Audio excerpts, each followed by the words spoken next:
You're sitting in a meeting. Someone across the room yawns, and before you can stop it, you do too. You didn't want to. You weren't even tired. But something inside your brain saw that yawn and copied it without asking permission. That's strange enough on its own. But here's what's stranger. Scientists have been studying yawning for over 2,000 years, and they still can't fully agree on why we do it. Not why it's contagious. Why it happens at all. The oldest explanation is the one most people still believe. Your body yawns because it needs more oxygen. You're tired, your breathing slows, carbon dioxide builds up, and your brain triggers a yawn to flush it out and pull in a fresh supply of air. It's a clean, logical answer. It's also wrong. In 1987, psychologist Robert Provine at the University of Maryland ran a simple experiment. He had volunteers breathe air with different oxygen and carbon dioxide levels, some higher, some lower than normal. It didn't change how often they yawned at all. More carbon dioxide didn't trigger more yawning. More oxygen didn't stop it. The oxygen theory, which had survived for centuries, collapsed in a single afternoon. So if it's not oxygen, what is it? The leading theory right now is temperature. In 2007, Andrew Gallup at Princeton University noticed something. People yawn more in the moments just before and just after sleep. They yawn more when they're bored. They yawn more during the transition between different mental states. All of those moments have one thing in common. The brain is changing gear. And when the brain changes gear, its temperature shifts. Gallup proposed that yawning is actually a brain cooling mechanism. The long, deep inhale pulls cooler air across the blood vessels near the roof of the mouth. That cooler blood circulates up toward the brain. Temperature drops slightly. The brain runs better. He tested it. People yawned significantly less when they held warm packs against their foreheads, warming the blood going to the brain so cooling wasn't needed. People yawned significantly more when they held cold packs, because the brain could offload heat through another route and didn't need the yawn.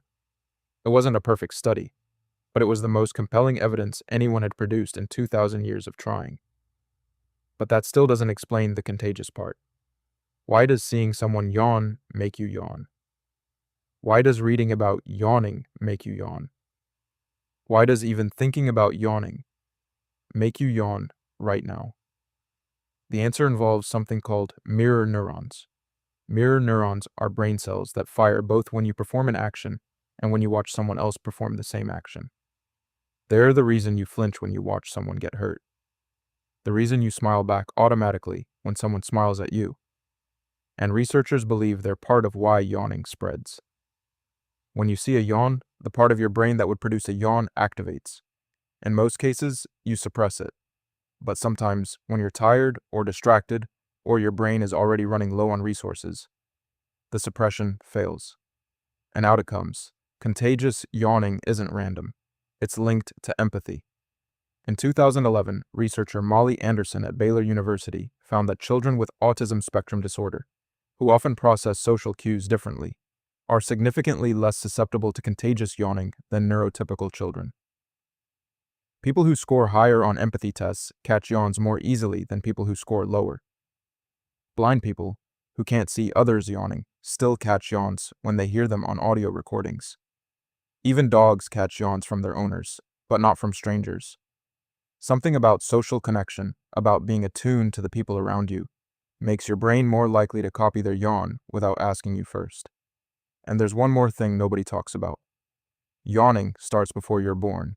Fetuses begin yawning in the womb at around 11 weeks gestation. Not because they're tired, not because there's anyone to catch a yawn from. Whatever yawning is doing, whatever ancient program it's running, it kicks in before we even exist outside the womb. Before we breathe air, before we sleep, before we experience boredom, before we've ever seen another human face. So here's what we actually know. Yawning is not about oxygen. It probably helps cool the brain during moments of transition.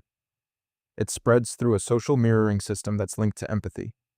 And it starts so early in development that its original purpose may have nothing to do with any of those things. 2,000 years of study, one of the most common things a human body does. And we still don't have the full answer. which means the next time someone yawns across the room and you feel it coming, your brain is running a program so old, so deep, so fundamental, that science is still trying to read the source code.